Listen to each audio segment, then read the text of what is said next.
This is about the time when a woman, who I will call Karen for the sake of the story, decided that she has more rights to my dead friend's dogs than anyone else. This all happened in our small town where everyone pretty much knows everyone, or at least knows of them. My friend Owen was one of those people who you couldn't help but love. He had a big heart, especially for animals. He had two dogs, Ricky and Pookie, who were his world. They were these adorable Labradors, one chocolate and the other black, with the most loving eyes you could imagine.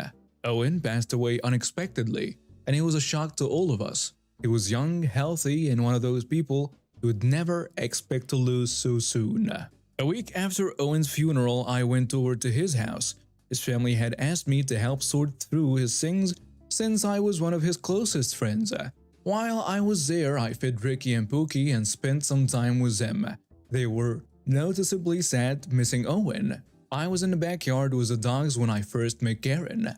She marched into the backyard like she owned the place. Karen was a middle-aged woman with a stern look and a "can I speak to the manager" haircut. She introduced herself as the head of a local dog rescue organization. She said she heard about Owen's passing and came to take Ricky and Pookie into her care. I was taken aback. "I'm sorry, who gave you permission to do this?" I asked. Karen rolled her eyes. "Look, it's common procedure. When an owner dies, we rehome the pets. It's better for them." "But Owen's family hasn't decided what to do with them yet," I said, trying to keep my cool. "That's not your concern. I'm doing what's best for the dogs," Karen snapped, moving towards Ricky and Pookie with leashes in hand. I stepped in front of her. "I am not letting you take them. You have no right," Karen scoffed. "I'll be back with the authorities. You'll see." She left, but the whole encounter left me uneasy. I immediately called Owen's sister, Emily, and told her what happened.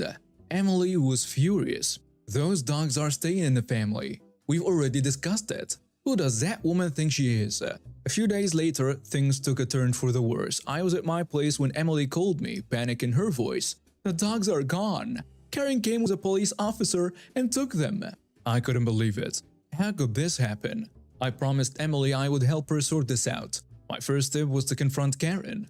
I went to the dog rescue, determined to get Ricky and Pookie back. Karen was there, and the moment she saw me, her face twisted in a smug smile. "I told you I'd be back with the authorities. The dogs are now mine." I was fuming. "They are not your dogs. They are part of Owen's family. You had no right to take them." Karen laughed. "I have every right. I have connections, and I know the law. You're just a nobody." And that's when I decided to fight back. I wasn't going to let Karen get away with this. The next few days were a blur of activity. I reached out to everyone I could think of who might help. Lawyers, animal rights groups, even local news outlets. The story of Karen taking Ricky and Pookie under dubious circumstances started to gain traction in the community. People were outraged, and the pressure was mounting on Karen and her rescue operation. Meanwhile, I kept visiting Karen's rescue, trying to see Ricky and Pookie, but I was always turned away. Karen seemed to enjoy the power she had over the situation, smirking each time she saw me. Then a breakthrough happened. One of Karen's volunteers, who I will call Sarah, contacted me secretly. She was uncomfortable with how Karen handled Ricky and Pookie's case and offered to help. Sarah revealed that Karen often bent the rules to take in animals she thought would bring in more donations. She also admitted that Karen had bragged about using her connections to manipulate the situation. Having this information now, I met with a lawyer who specializes in animal rights. He was appalled by the story and agreed to take on a case pro bono. We started by filing a formal complaint against Karen and her organization, detailing the unethical and potentially illegal actions she had taken. The legal wheels started to turn, but time was of the essence. Ricky and Pookie needed to be in a loving home, not caught up in a legal battle. I organized a peaceful protest outside Karen's rescue, drawing more attention to the case. The local news picked up the story, and public opinion began to sway heavily against Karen. Then came the day of reckoning. The police, having investigated the claims against Karen, arrived at her rescue with a warrant. They found several irregularities in her records, including forged documents related to Ricky and Pookie's adoption. Karen was arrested on spot, charged with fraud and theft, and the look on her face when she was led away in handcuffs was just a mix of shock and indignation. She kept shouting about how she was a victim, how everyone would regret this. Typical Karen.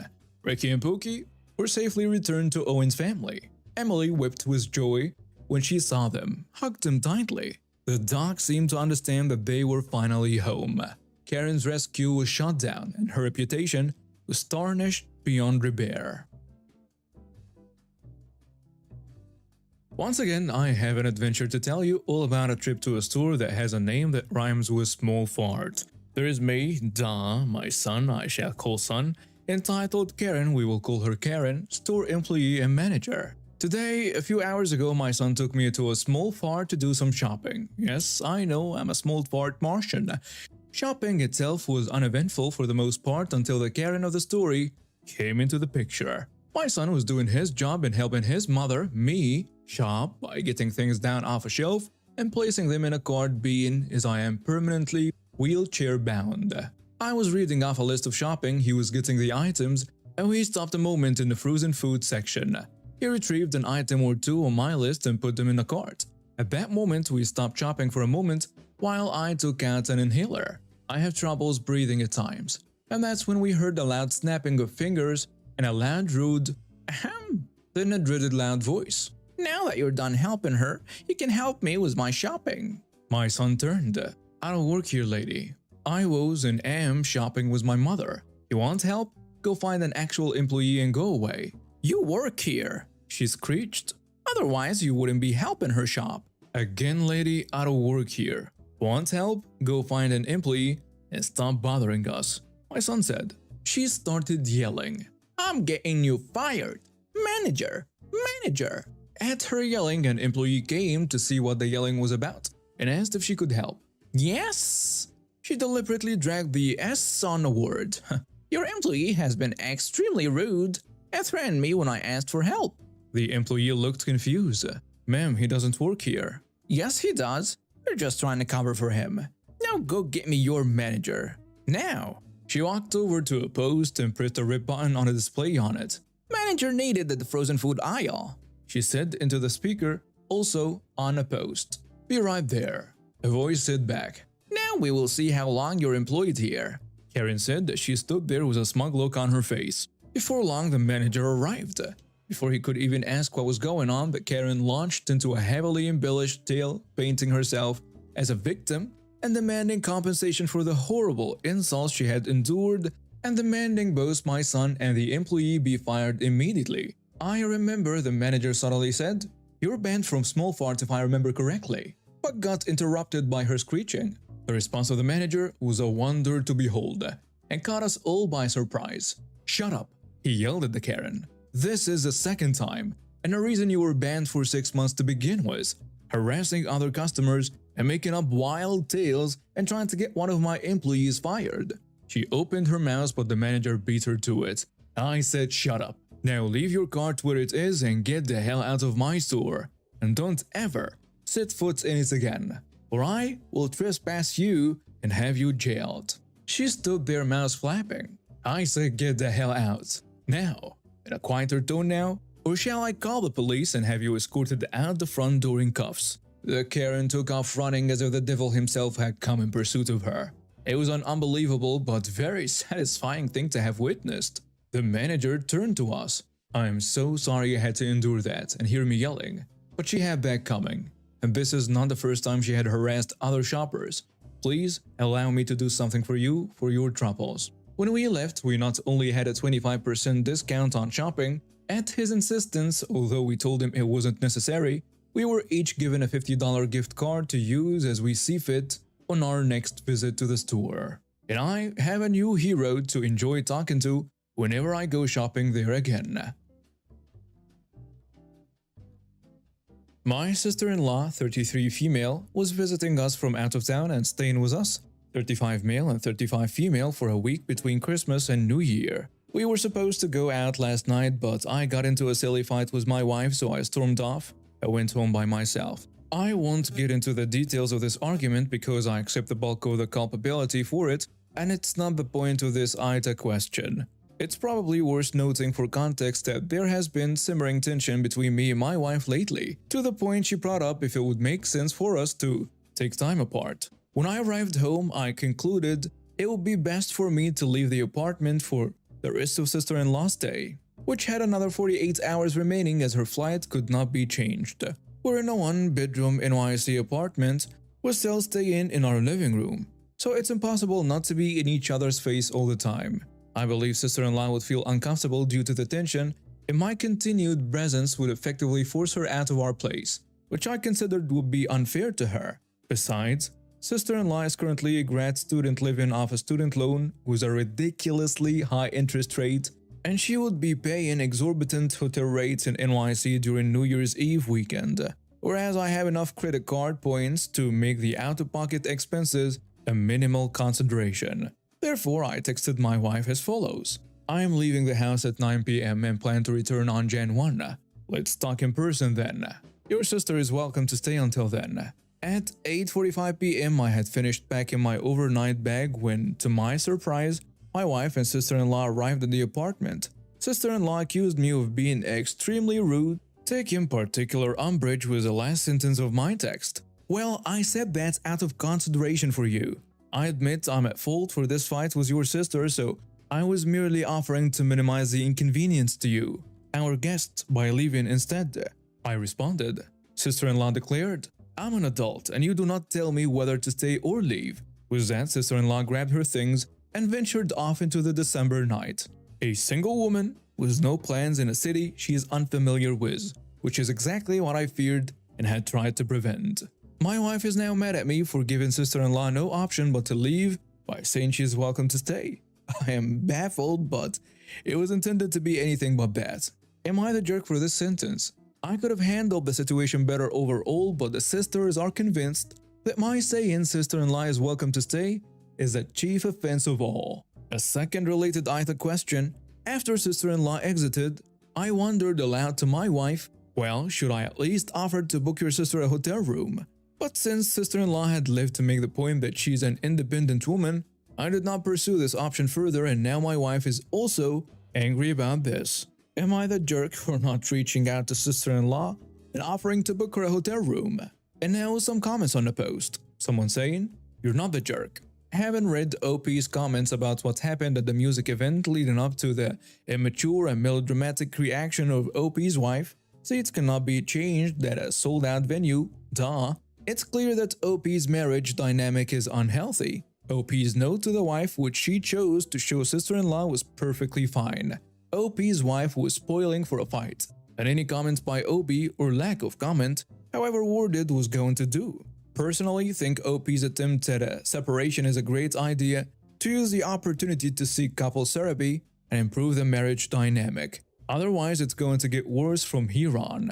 A second commenter adds, not the jerk. I was fully expecting you to say something like, my wife is getting a hotel room because she's mad at me. But I offered to let my sister-in-law stay at the apartment with me because it would be easier for her. Now that would have been firmly in the jerk territory, but this is very much a case of mental instability is hereditary. Might I recommend a good divorce lawyer in your area? A third commenter goes with, everyone's a jerk. You all sound like highly strung, poor communicators. Your sister-in-law was wrong, it's your apartment. It's partially up to you whether she stays or not. Her being an adult has nothing to do with it. She also cut off her nose to spite her face by leaving. It sounds like some time apart will be good for you and your wife. I had recently partnered with a small production facility in my area. Our contract was based on capital investment along with designing/implementing new automation processes. 2-year outlook finished in 8 months. It was a typical small production facility composed of 50 production workers through 2 shifts of 12 hours that ran 2 days on then 3 days off. Also had 2 production supervisors for each shift and 1 maintenance supervisor for each shift. The people and their attitude is ultimately what led to my decision to be more than an outside contractor for this company until I worked the night shift for a week due to shutdowns that needed to occur to implement certain line upgrades. This is where I met him. We will call him Richard Head. Richard seemed like a nice guy in our first few encounters, and then I heard him in his element directing his maintenance crew at night over the radio. He would belittle this group of guys who were there to do a set task list every night for whatever machinery they were doing preventative maintenance on. Unless something broke on a line which would require attention first, obviously. I have never heard grown men spoken to like this and never heard any nasty remarks back or defending themselves. He would call them stupid on a radio if they were having trouble troubleshooting a problem. Called some fat and lazy, called one black guy the N-word, and the guy had been there since they opened the doors, and to be honest, made me want to rescind any commitment I have ever made to this company. When I escalated this to the plant manager, he assured me that it was friendly banter and they rarely had complaints against him. True, because anyone who ever did so in confidence of anonymity was always outed and singled out until they were terminated by him. Since no one was going to listen to me, I decided to do my due diligence and started to document everything I heard on the radio with a date and time, witnesses to the treatment and what rights the individual was having violated due to our state and federal outlines. I made this spreadsheet my entire time in the shift, documenting every personal account I witnessed as well. Harassment is a major problem with industry work, but the one that I have learned is a company killer is retaliation. If you can prove that, then they stand no chance. I saw him one night tearing down this 50-year-old man who requested 2 days off to the point I wanted to lose my cool, but knew it would ruin all the information I was gathering. Days off were because his nephew was just in a car accident 2 days prior and had to have multiple reconstructive surgeries scheduled. I knew that now was the time to move on everything. I rounded up all the maintenance guys and shared all my documentation with them. They didn't realize the importance of this information like I had. They just said nothing will change. Nothing changed because no one treats an issue as an issue if you come with incorrect, non-detailed information. The fact that he used the radio so much was a godsend that they didn't see as well. When he spoke this way to people, he must not have ever realized that there are other supervisors on shift, and that they in fact unintentionally became the strongest witnesses in the cases, especially when you have some audio recordings verifying the accounts. They have no choice but to acknowledge what they have heard. Each worker took their logs, and even though I have a capital/time investment in this facility, I urged them to a minimum to petition to have this man removed or to threaten legal action. Once they coordinated the day to expose all this, it was like watching a sports movie when the underdogs take the championship and get the girl at the same time. Not only did the man finally get fired, but the entire atmosphere around the place changed more than I could imagine. Older machines ran the best they have ever ran in my time there, and people loved coming to work again. They also put a placard on my door for when I come in about a week later. Number 1 boss. But the boss was crossed out, and hand engraved under it was the word badass. I obviously removed it from my door, but I put it in my home office, and it's probably the best thing I have ever received from a facility.